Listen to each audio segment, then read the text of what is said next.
ನಮಸ್ಕಾರ ಸ್ನೇಹಿತರೆ, ಇದೀಗ ತಾನೇ ಬಂದ ರಾಜ್ಯದ ಮಾಹಿತಿಗಳು. ನೀವು ಕೂಡ ಗೃಹಲಕ್ಷ್ಮಿ ಯೋಜನೆ ಫಲಾನುಭವಿಗಳಾಗಿದ್ರೆ ಈ ವಿಡಿಯೋ ಸ್ವಲ್ಪ ಸ್ಕಿಪ್ ಮಾಡಬೇಡಿ.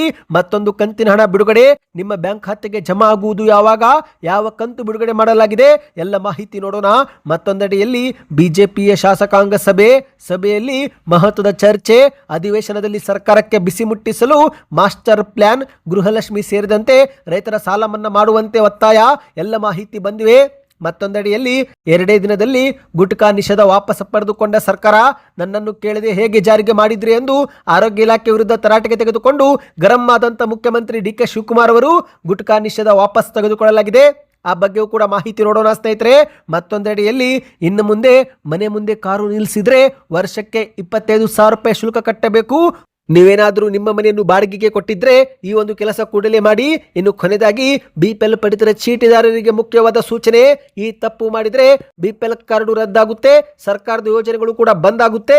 ಎಲ್ಲ ಮಾಹಿತಿಗಳನ್ನ ಡೀಟೇಲ್ ಆಗಿ ನೋಡೋಕ್ಕೂ ಮೊದಲು ನೀವು ಸುದ್ದಿ9 ಯೂಟ್ಯೂಬ್ ಚಾನೆಲ್ಗೆ ಮೊದಲು ಬಾರಿ ಭೇಟಿ ಕೊಡ್ತಾ ಇದ್ರೆ ದಯವಿಟ್ಟು ಸಬ್ಸ್ಕ್ರೈಬ್ ಆಗಿ, ಪಕ್ಕದಲ್ಲಿ ಕಾಣಿಸುವ ಗಂಟೆ ಕೂಡ ಒತ್ತಿದ್ರೆ ಕರ್ನಾಟಕದ ಮಾಹಿತಿಗಳು ನಿಮಗೆ ಸಿಗುತ್ತವೆ. ವಿಡಿಯೋಗೆ ನೀವು ಲೈಕ್ ಮಾಡಿ ಮತ್ತು ದಯವಿಟ್ಟು ವಿಡಿಯೋ ಪೂರ್ತಿಯಾಗಿ ನೋಡಿ.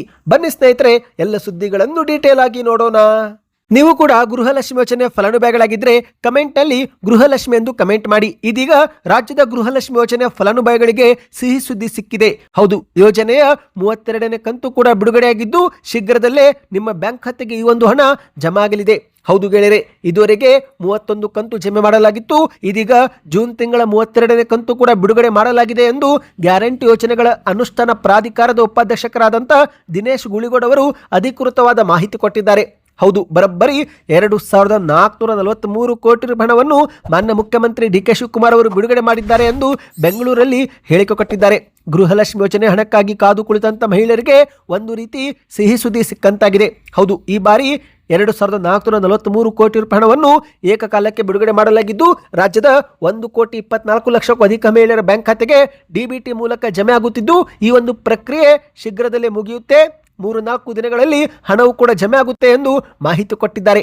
ಈ ಒಂದು ಕಂತಿನ ಹಣ ಸೇರಿದ್ರೆ ಕಾಂಗ್ರೆಸ್ ಸರ್ಕಾರ ಪ್ರತಿ ಯಜಮಾನಿಯರಿಗೆ 64,000 ರೂಪಾಯಿ ಕೊಟ್ಟಂತಾಗುತ್ತೆ ಎಂದು ದಿನೇಶ್ ಗುಳಿಗೋಡ್ ಅವರು ಹೇಳಿಕೆ ಕೊಟ್ಟಿದ್ದಾರೆ. ಅಷ್ಟು ಮಾತ್ರವಲ್ಲ ಸ್ನೇಹಿತರೆ, ಮತ್ತೊಂದೆಡೆಯಲ್ಲಿ ಮೃತರ ಖಾತೆಗೆ ಜಮೆ ಆದಂತಹ ಹಣವನ್ನು ಕೂಡ ವಸೂಲಿ ಮಾಡುತ್ತೇವೆಂದಿದ್ದಾರೆ.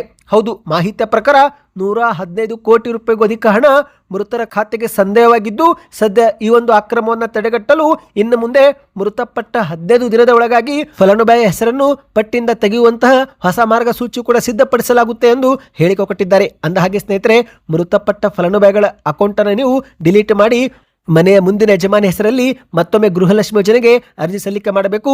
ಆಗ ಮತ್ತೆ 2,000 ರೂಪಾಯಿ ಜಮೆ ಆಗುತ್ತೆ. ಒಂದೊಮ್ಮೆ ಮೃತರ ಖಾತೆಗೆ ಆ ಒಂದು ಹಣ ಜಮಾ ಆಗುತ್ತಾ ಹೋದ್ರೆ ಮುಂಬರುವ ದಿನಗಳಲ್ಲಿ ಆ ಒಂದು ಹಣವನ್ನು ನೀವು ವಾಪಸ್ಸು ಸರ್ಕಾರಕ್ಕೆ ಕೊಡಲೇಬೇಕು. ಯಾಕಂದ್ರೆ ಸರ್ಕಾರ ಈಗಾಗಲೇ ಮೃತರ ಖಾತೆಗಳನ್ನ ಪತ್ತೆ ಮಾಡಿ ಬ್ಯಾಂಕುಗಳಿಗೆ ಹಣವನ್ನು ವಾಪಸ್ ತೆಗೆದುಕೊಳ್ಳುವಂತೆ ಸೂಚನೆ ಕೊಟ್ಟಿದೆ. ಇನ್ನು ನಿಮ್ಮ ಬ್ಯಾಂಕ್ ಖಾತೆಗೆ 2,000 ರೂಪಾಯಿ ಜಮಾ ಆಗ್ತಾ ಇದೆಯಾ? ಕಮೆಂಟ್ ಮಾಡಿ. ಬನ್ನಿ ಸ್ನೇಹಿತರೆ, 2ನೇ ಮಾಹಿತಿಗೆ ಹೋಗೋಣ.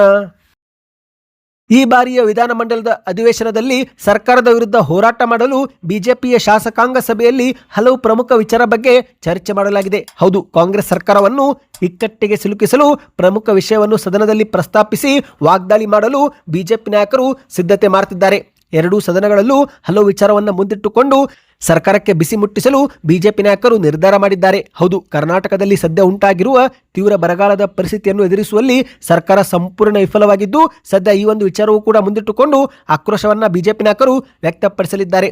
ಬರ ಪರಿಹಾರ ಕಾಮಗಾರಿಗಳು, ರೈತರ ಸಾಲ ಮನ್ನಾ ಸೇರಿದಂತೆ ಅಗತ್ಯ ನೆರವು ನೀಡುವಲ್ಲಿ ಸರ್ಕಾರ ವಿಫಲವಾಗಿದ್ದು ಸದ್ಯ ಇದನ್ನ ಸದನದಲ್ಲಿ ಪ್ರಶ್ನೆ ಮಾಡಲು ಚರ್ಚೆ ಮಾಡಲು ತೀರ್ಮಾನಿಸಲಾಗಿದೆ. ಅಷ್ಟು ಮಾತ್ರವಲ್ಲ ಸ್ನೇಹಿತರೆ, ಬಿಡದಿ ಟೌನ್ಶಿಪ್ ಯೋಜನೆಯಿಂದ ಫಲವತ್ತಾದ ಭೂಮಿ ಕಳೆದುಕೊಳ್ಳುವ ಆತಂಕದಲ್ಲಿರುವ ರೈತರ ಹೋರಾಟದ ವಿಚಾರವೂ ಕೂಡ ಸರ್ಕಾರದ ಗಮನಕ್ಕೆ ತರಲು ಕೂಡ ಬಿಜೆಪಿ ನಾಯಕರು ಸಿದ್ಧತೆ ಮಾಡಿಕೊಂಡಿದ್ದಾರೆ.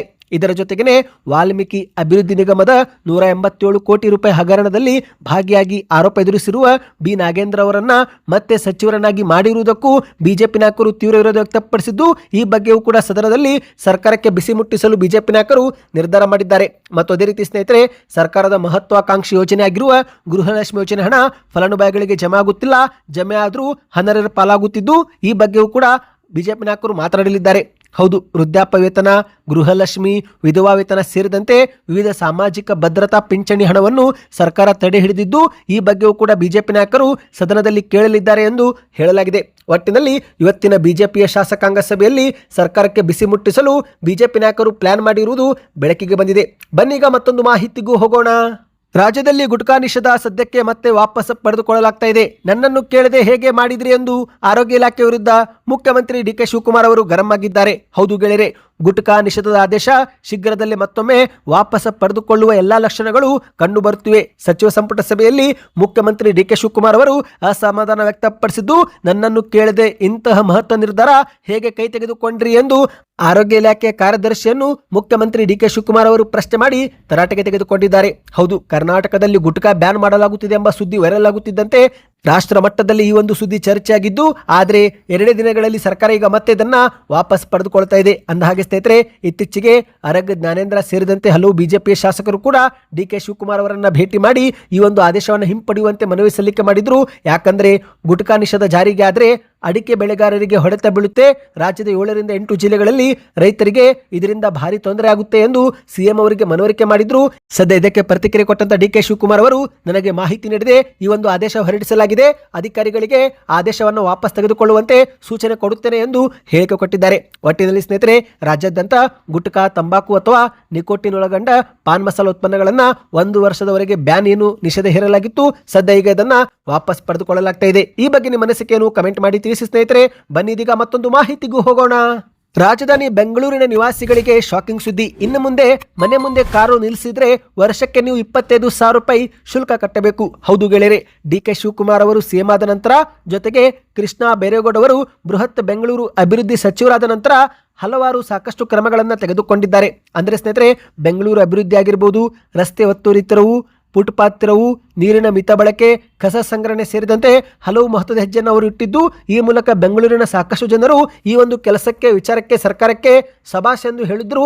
ಆದರೆ ಈಗ ಬೆಂಗಳೂರಿನ ಜನರೇ ಕೋಪಗೊಳ್ಳುವಂತಹ ಕ್ರಮವೂ ಕೂಡ ಸರ್ಕಾರ ತೆಗೆದುಕೊಳ್ಳಲು ಮುಂದಾಗಿದೆ. ಹೌದು ಗೆಳೆಯರೆ, ಇನ್ನು ಮುಂದೆ ಮನೆ ಮುಂದೆ ನಿಂತಿರುವ ವಾಹನಗಳಿಗೂ ಕೂಡ ನೀವು ಹಣ ಪಾವತಿ ಮಾಡಬೇಕು. ಇಷ್ಟು ದಿನ ಹೊರಗಡೆಗೆ ಹೋದಾಗ ಕಾರು, ಬೈಕು ಪಾರ್ಕ್ ಮಾಡಿದ್ರೆ ಹಣವನ್ನು ನೀಡಬಹುದಾಗಿತ್ತು. ಆದರೆ ಇನ್ನು ಮುಂದೆ ನಿಮ್ಮ ಮನೆ ಮುಂದೆ ವಾಹನ ನಿಲ್ಲಿಸಿದ್ರು ಕೂಡ ನೀವು ಹಣ ಪಾವತಿ ಮಾಡಬೇಕು. ಸದ್ಯ ಸರ್ಕಾರದ ಈ ಒಂದು ಹೊಸ ನಿಯಮಕ್ಕೆ ಸಾಕಷ್ಟು ಜನರು ಸರ್ಕಾರದ ವಿರುದ್ಧ ಆಕ್ರೋಶ ಹೊರಕುತ್ತಿದ್ದಾರೆ. ಯಾಕಂದ್ರೆ ಸ್ನೇಹಿತರೆ, ಈಗಾಗಲೇ ಮೊದಲೇ ಗೊತ್ತಿರುವಂತೆ ಎಲ್ಲಾ ವಸ್ತುಗಳ ಬೆಲೆ ಗಗನಕ್ಕೇರಿದೆ. ಅದರಲ್ಲೂ ಸಂಬಳವೂ ಕೂಡ ಕಡಿಮೆ ಆಗಿದೆ, ದುಡಿಮೆ ಮಾತ್ರ ಕಡಿಮೆ, ಆದರೆ ಖರ್ಚು ತುಂಬಾನೇ ಜಾಸ್ತಿ ಆಗಿದ್ದು ಇದರಿಂದ ಜನರು ರೋಸಿ ಹೋಗಿದ್ದಾರೆ. ಇಂತಹ ಸಮಯದಲ್ಲಿ ಈ ಮತ್ತೊಂದು ನಿಯಮ ಜಾರಿಗೆ ಯಾಕೆ ಮಾಡ್ತಾ ಇದ್ದೀರಿ ಎಂದು ಸರ್ಕಾರಕ್ಕೆ ಪ್ರಶ್ನೆ ಮಾಡ್ತಿದ್ದಾರೆ. ಅಂದಹಾಗೆ ಸ್ನೇಹಿತರೆ, ನೀವೇನಾದರೂ ನಿಮ್ಮ ಮನೆಯನ್ನು ಬಾಡಿಗೆಗೆ ಕೊಟ್ಟಿದ್ರೆ ಮತ್ತು ಬಾಡಿಗೆದಾರರು ಮನೆ ಮುಂದೆನೆ ಕಾರು ನಿಲ್ಲಿಸಿದ್ರೆ ಆಗ್ಲೂ ಕೂಡ ಮನೆ ಮಾಲೀಕರೇ ದಂಡ ಕಟ್ಟಬೇಕಂತೆ. ಯಾಕಂದ್ರೆ ಬಾಡಿಗೆದಾರರಿಗೆ ಪಾರ್ಕಿಂಗ್ ಜಾಗ ಒದಗಿಸುವುದು ಕೂಡ ಮನೆ ಮಾಲೀಕರ ಕರ್ತವ್ಯ. ಒಂದೊಮ್ಮೆ ಅವರು ಮನೆ ಮುಂದೆನೆ ವಾಹನ ಹೇಗಾದರೂ ನಿಲ್ಲಿಸಿದ್ರೆ ಅದರ ಶುಲ್ಕ ದಂಡವನ್ನು ಕೂಡ ಮನೆ ಮಾಲೀಕರು ಹೊರಬೇಕಾಗುತ್ತೆ ಎನ್ನುವ ನಿಯಮವು ಕೂಡ ಜಾರಿಗೆ ಮಾಡಲಾಗಿದೆ. ಈ ಬಗ್ಗೆ ನಿಮ್ಮ ಅನಿಸಿಕೆಯನ್ನು ಕಮೆಂಟ್ ಮಾಡಿ ಸ್ನೇಹಿತರೆ. ಬನ್ನಿ ಇದೀಗ ಕೊನೆಯ ಮಾಹಿತಿಗೆ ಹೋಗೋಣ. ರಾಜ್ಯದ ಪಡಿತರ ಚೀಟಿದಾರರಿಗೆ ಮುಖ್ಯವಾದ ಸೂಚನೆ. ನೀವು ಕೂಡ ಬಿಪಿಎಲ್ ಕಾರ್ಡು ಹೊಂದಿದ್ರೆ ಕೂಡಲೇ ಈ ಕೆಲಸ ಮಾಡಿ, ಇಲ್ಲವೆಂದ್ರೆ ನಿಮ್ಮದು ಕೂಡ ಬಿಪಿಎಲ್ ಕಾರ್ಡು ರದ್ದಾಗಲಿದೆ. ಹೌದು, ಅರ್ಹ ಫಲಾನುಭವಿಗಳು ಈ ಕೆಲಸ ಮಾಡದಿದ್ರೆ ಬಿಪಿಎಲ್ ಕಾರ್ಡು ರದ್ದಾಗುವ ಸಾಧ್ಯತೆ ಇದೆ. ಹಾಗಾದ್ರೆ ಏನು ಮಾಡಬೇಕು, ಈ ಬಗ್ಗೆ ಮಾಹಿತಿ ನೋಡೋಣ ಸ್ನೇಹಿತರೆ. ಅದಕ್ಕಿಂತ ಮೊದಲು ಇದುವರೆಗೆ ನೀವು ನಮ್ಮ ಚಾನಲ್ಗೆ ಸಬ್ಸ್ಕ್ರೈಬ್ ಆಗಿಲ್ಲವೆಂದ್ರೆ ಸಬ್ಸ್ಕ್ರೈಬ್ ಬಟನ್ ಕೂಡ ಕ್ಲಿಕ್ ಮಾಡಿ. ಹೌದು, ರಾಜ್ಯ ಸರ್ಕಾರ ಪಡಿತರ ಚೀಟಿದಾರರಿಗೆ ಒಂದು ಸೂಚನೆ ಕೊಟ್ಟಿದೆ. ಅರ್ಹ ಫಲಾನುಭವಿಗಳಿಗೆ ಮಾತ್ರ ಸರ್ಕಾರದ ಸೌಲಭ್ಯ ತಲುಪಬೇಕು ಮತ್ತು ನಕಲಿ ಅಥವಾ ಅನರ್ಹ ಬಿಪಿಎಲ್ ಕಾರ್ಡು ರದ್ದಾಗಬೇಕು ಎಂಬ ಉದ್ದೇಶದಿಂದ ಈ ಕೆವೈಸಿ ಪರಿಶೀಲನೆ ಶುರುವಾಗಿದ್ದು, ಆದರೆ ಹಲವರು ಈ ಒಂದು ಪ್ರಕ್ರಿಯೆಯಲ್ಲಿ ಇನ್ನೂ ಕೂಡ ಪಾಲ್ಗೊಂಡಿಲ್ಲ. ಹೌದು ಸ್ನೇಹಿತರೆ, ಪ್ರತಿಯೊಬ್ಬ ಸದಸ್ಯರು ಕೂಡ ಕಡ್ಡಾಯವಾಗಿ ಈ ಕೆವೈಸಿ ಪ್ರಕ್ರಿಯೆ ಪೂರ್ಣಗೊಳಿಸಬೇಕು. ಕೇವಲ ಮನೆ ಯಜಮಾನ್ಯರು ಮಾತ್ರ ಈ ಕೆವೈಸಿ ಒಳಗಾದ್ರೆ ನಡೆಯೋದಿಲ್ಲ. ಬಿಪಿಎಲ್ ಎಪಿಎಲ್ ಕಾರ್ಡ್ನಲ್ಲಿ ಹೆಸರಿರುವ ಎಲ್ಲಾ ಸದಸ್ಯರು ಕೂಡ ಬೆರಳಚ್ಚು ನೀಡುವ ಮೂಲಕ ಈ ಕೆವೈಸಿ ಪ್ರಕ್ರಿಯೆ ಮಾಡಿಕೊಳ್ಳಬೇಕು. ಒಂದು ವೇಳೆ ನಿಗದಿತ ಅವಧಿಯೊಳಗೆ ಈ ಕೆವೈಸಿ ಪೂರ್ಣಗೊಳಿಸದಿದ್ರೆ ಅಂತಹ ಸದಸ್ಯರ ಹೆಸರನ್ನ ರೇಷನ್ ಕಾರ್ಡ್ನಿಂದಲೇ ತೆಗೆದುಹಾಕುವ ಸಾಧ್ಯತೆ ಇರುತ್ತೆ, ಅಥವಾ ಇಡೀ ಕುಟುಂಬದ ಬಿಪಿಎಲ್ ಕಾರ್ಡ್ ರದ್ದುಪಡಿಸುವ ಸಾಧ್ಯತೆ ಇರುತ್ತೆ. ಬಿಪಿಎಲ್ ಕಾರ್ಡು ರದ್ದಾದ್ರೆ ಆಹಾರ ಧಾನ್ಯನೂ ಸಿಗೋದಿಲ್ಲ ಮತ್ತು ಸರ್ಕಾರದ ಯೋಜನೆಗೆ ಅರ್ಜಿ ಹಾಕಿದ್ರೆ ಅವು ಕೂಡ ಬಂದ್ ಆಗಲಿವೆ. ಹೌದು, ಕುಟುಂಬದ ಯಜಮಾನಿ ಅಥವಾ ಒಬ್ಬ ಸದಸ್ಯ ಈ ಕೆವೈಸಿ ಮಾಡಿದ್ರೆ ಸಾಕು ಎಂದು ನೀವು ಇಲ್ಲಿ ನಿರ್ಲಕ್ಷಿಸಬೇಡಿ ಸ್ನೇಹಿತರೆ. ಪ್ರತಿಯೊಬ್ಬರು ಕೂಡ ಹೋಗಲೇಬೇಕು. ಎಪಿಎಲ್ ಆಗಿರಲಿ, ಬಿಪಿಎಲ್ ಆಗಿರಲಿ, ಅಂತ್ಯೋದಯ ಆಗಿರಲಿ, ಯಾವುದೇ ಕಾರ್ಡ್ ಆಗಿರಲಿ, ಅದರಲ್ಲಿ ನಮೂದಿ ಆಗಿರುವ ಪ್ರತಿಯೊಬ್ಬ ಸದಸ್ಯರು ಕೂಡ ಪ್ರತ್ಯೇಕವಾಗಿ ತಮ್ಮ ಮುಖ, ಚೆಹರೆ ಗುರುತು ಅಥವಾ ಬಯೋಮೆಟ್ರಿಕ್ ನೀಡುವ ಮೂಲಕ ಈ KYC ಪ್ರಕ್ರಿಯೆ ಪೂರ್ತಿ ಮಾಡಿಕೊಳ್ಳುವುದು ಕಡ್ಡಾಯವಾಗಿದೆ. ಅಂದಹಾಗೆ ಇಲ್ಲಿ ಒಂದು ಸಿಹಿ ಸುದ್ದಿ ಏನಂದ್ರೆ, ನಿಮ್ಮ ಹತ್ತಿರ ಸ್ಮಾರ್ಟ್ ಫೋನ್ ಇದ್ರೆ ಮನೆಯಲ್ಲೇ ಕುಳಿತು ಕೂಡ ನೀವು ಈ KYC ಪ್ರಕ್ರಿಯೆ ಪೂರ್ತಿ ಮಾಡಬಹುದು. ಯಾವುದೇ ಸೇವಾ ಕೇಂದ್ರಕ್ಕೆ ಹೋಗಿ ಸರತಿ ಸಾಲಲ್ಲಿ ನಿಲ್ಲುವ ಅವಶ್ಯಕತೆ ಇಲ್ಲ. ಗೂಗಲ್ ಪ್ಲೇಸ್ಟೋರ್ನಲ್ಲಿ ಮೇರಾ ಈ KYC ಎಂಬ ಅಪ್ಲಿಕೇಶನ್ ಇದೆ.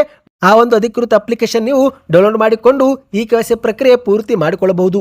ಹೌದು, ಮೇರಾ KYC ಆ್ಯಪ್ ಅನ್ನು ಓಪನ್ ಮಾಡಿ ಕರ್ನಾಟಕ ರಾಜ್ಯವನ್ನು ಆಯ್ಕೆ ಮಾಡಿ ಅಲ್ಲಿ ನಿಮ್ಮ ರೇಷನ್ ಕಾರ್ಡ್ ನಂಬರ್ ಅನ್ನು ಎಂಟ್ರಿ ಮಾಡಿ ಸರ್ಚ್ ಮಾಡಿದ್ರೆ ನಿಮ್ಮ ಕುಟುಂಬದ ಸದಸ್ಯರ ಪಟ್ಟಿ ಕಾಣಿಸುತ್ತೆ.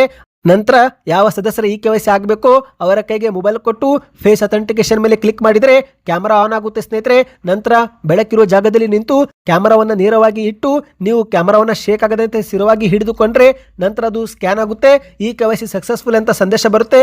ಇದರಿಂದ ಪ್ರತಿಯೊಬ್ಬರು ಈ KYC ಕೂಡ ನೀವು ಪೂರ್ಣಗೊಳಿಸಬಹುದು ಸ್ನೇಹಿತರೆ. ಈ ಬಗ್ಗೆ ಇನ್ನಷ್ಟು ಮಾಹಿತಿ ಬೇಕಂದ್ರೆ ಕಮೆಂಟ್ನಲ್ಲಿ ಈ KYC ವಿಡಿಯೋ ಎಂದು ಕಮೆಂಟ್ ಮಾಡ್ತಾ, ಮಾಹಿತಿಗಳು ಇಷ್ಟವಾಗಿದ್ದರೆ ಚಾನಲ್ಗೆ ಸಬ್ಸ್ಕ್ರೈಬ್ ಆಗಿ.